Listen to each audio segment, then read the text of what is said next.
पायाला काय चावले पहा असे म्हणत वासनानंद मुलाने आईला जवळ बोलावून नंतर तोंड दाबून अत्याचार केल्याची घटना जालना तालुक्यातील एका गावात घडली।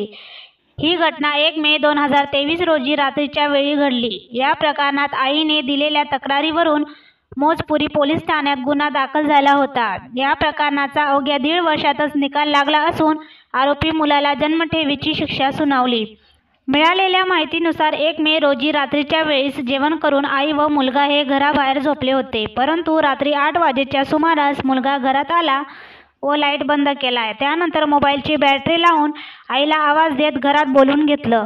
माझ्या पायाला काहीतरी चावले आहे असे म्हणत आईला अंगावर ओढून घेत तोंड दाबलं व 3 वेळा अत्याचार केला।